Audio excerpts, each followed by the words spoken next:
Hi guys and welcome to another vlog. This is the fourth generation of the Honda Jazz, which is not sold in the Indian market because the one on the left you see was sold in the Indian market. The third generation model, the facelift had also come, but we never got all the features. By the way, India is the only market which actually got a diesel engine in the Jazz. Now this is actually a strong hybrid or a full hybrid because here in the UK as well as in Europe, Honda only sells electrified cars with either hybrid engine or something like that. The Honda E with a full electric motor. Straight away we are going to be opening the engine bay to see what lies underneath.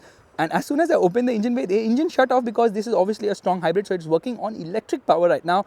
Now this is a 1.5 litre EHEV motor. It's a strong hybrid motor which by the way produces 109 horsepower and 253 Newton meters of torque. There is insulation right there. You can see the orange cabling for the electric drivetrain. And you know what? This actually never powers the wheels. It does power the wheels, but for the most part the engine powers the battery and then the battery powers the wheels. So there's less transmission loss because that's more efficient than the engine directly powering the wheels. Now this one actually got a facelift. This is not the facelifted model. Facelift actually came slightly earlier this week or last week probably, but you know what, not much has really changed. Now this is not the regular Jazz. This is the top end. This is the Crosstar variant of the Jazz, and you can see the key. This is to unlock the car, this is to lock the car. That's about it. Okay, now obviously it gets ADAS tech, but you see there are no radars because it only has a camera. So Honda relies on just cameras, okay, for the ADAS functions, which is good and works fine as well, as I've tested in the city of course. But the only thing is when the weather is bad, when it's raining and all that stuff, the camera is not as reliable as radars. Now it has a very funky design, something which the Jazz has always relied on. A cab forward design, tinge on the Honda logo, blue colored one, to tell you that this is a hybrid. And there you can see front parking sensors everywhere. That is the fog light. Everything is LED, a full LED. There's a projector setup. There's sort of a chrome treatment on the inside, and this is the DRL, which also turns as the indicator. Not really. The indicator is actually placed here on the top.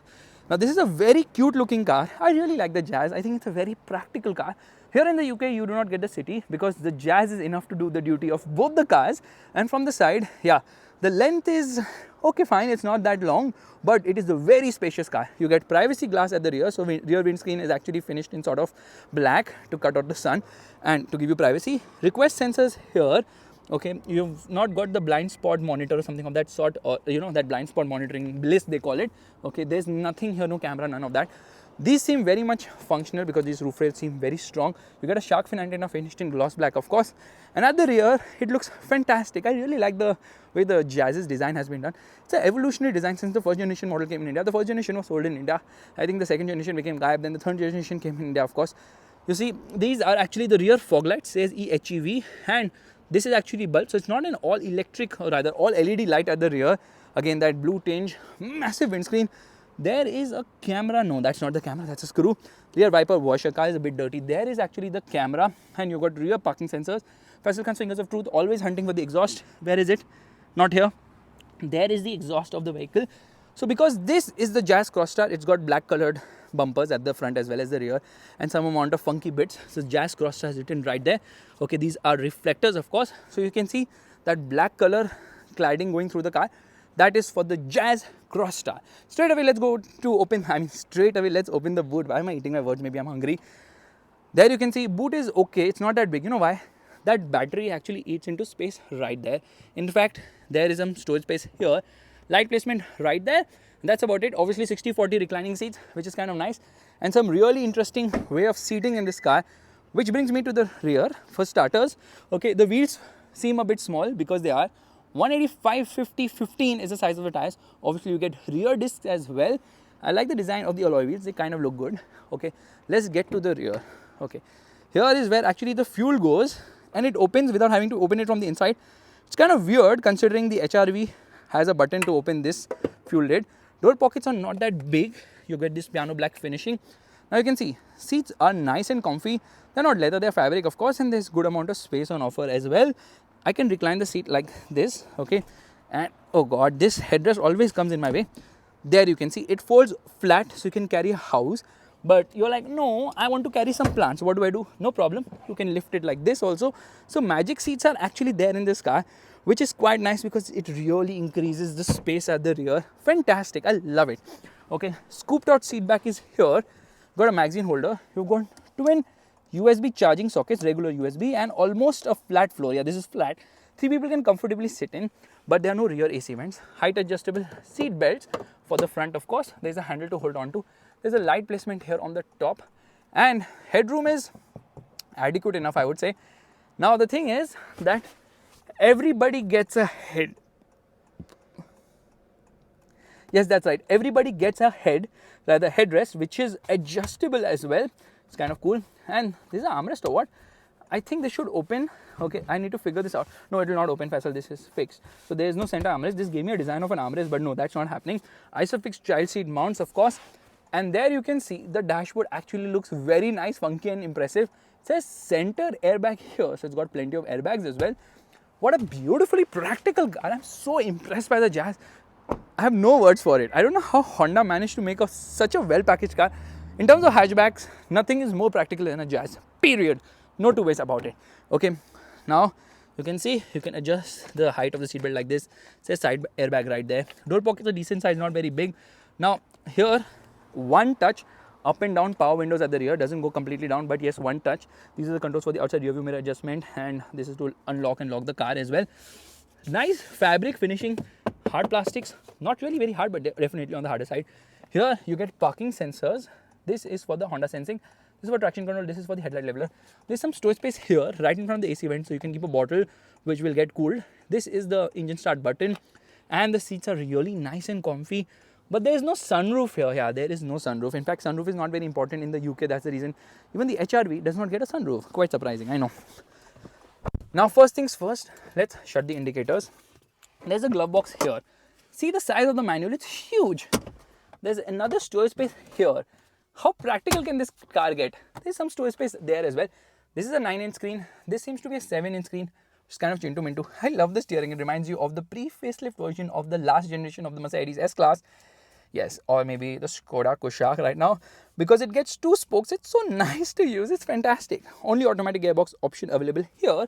There's some storage space right there.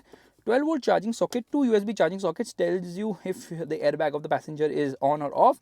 These are controls for the air conditioning, which is very similar to what we see in India as well. You get heating for the front seats, which is important here. This is to increase or decrease the intensity of the instrument cluster. So I'm going to make it the brightest. Electric parking brake, auto hold function, econ button. There's a cup holder here. There's some storage space here. There's some storage space below the front center armrest, which does not get a sliding function, unfortunately. Okay. No, not really hard plastics. I think that is a subwoofer or something of that sort. No auto dimming inside rear view mirror. Light placement here on the top. It gets Honda Connect, so you have got SOS right there. In fact, it gets a mirror, but it does not get a light. Same is the case here, a mirror, but no light. And then obviously you've got a toll receipt holder as well. There's a handle on the driver's side as well, but the dashboard is just fantastic. It's so funky. Now this is the infotainment system, which is okay. It's not that great. Thing is, Honda really needs to work on the quality of the screen, and the UI also is not that fantastic, honestly. You get the usual bits, vehicle settings and all that, which you get in most cars, driver assist systems and whatnot. So I'm not going to go into the detail of this, but I will definitely get into reverse to show you the reverse parking camera. Quality of the camera is so-so. You got adaptive guidelines, and okay, let's get into reverse again. You got multiple modes for the camera as well. So yeah, you can change those modes, and this is for the parking sensors, because you got parking sensors both at the front as well as the front as well as the rear. What am I saying? Okay, you've got physical control for the audio system, which is nice. Some physical controls are always useful. Okay, now the thing is that this thing is touching here on the center console, so yeah, ergonomics could be slightly better, and plastics are on the harder side. Never mind. It gets automatic headlights. It also gets automatic wipers. That's kind of cool. Let's use the wipers right away, and there you can see, yeah, they do a good job. This is the instrument cluster. It's an all digital unit. Here is the fuel meter. Here is telling you what is the battery charge percentage, and then you got a speedometer, and you got various telltale lights in the center, of course.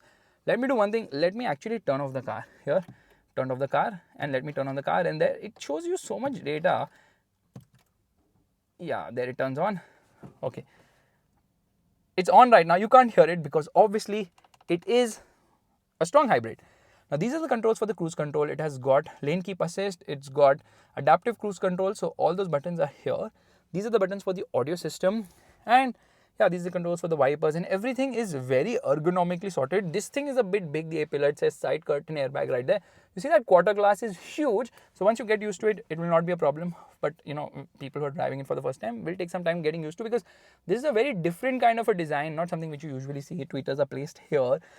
This is a fantastic car. Honda really needs to bring this to India. If priced right, it's going to sell in great numbers. And considering Honda has the diesel, they have the diesel engine, it will definitely work well. So guys, this was a quick look at the 4th generation of the Honda Jazz, a car we really need in India because it's so practical. This is a premium hatchback in the real sense, in the true sense. But you know what, in certain markets, Honda has actually discontinued the Jazz because the City is now available in a hatchback version, and then there's no point having both of them on sale together, right? So this 1.5 litre eHEV strong hybrid engine is the one which is powering it. They also have the option of the 1.5 NA, not here in the UK obviously, but elsewhere they can easily plonk in the 1.5 NA or the 1.5 turbo. That would make this car really fly because it goes from 0 to 100 km per hour in 9.5 seconds, top speed of 170 km per hour. The price of this car here in the UK is quite expensive. This one costs around 25 lakhs. Yeah, 25 lakhs. Cars are not cheap in the UK. Thank you, Brexit. Anyways, if you like this vlog, make sure to give the thumbs up, that's a like button, and also subscribe to the channel. I will see you guys in the next video real soon. Bye bye. Take care.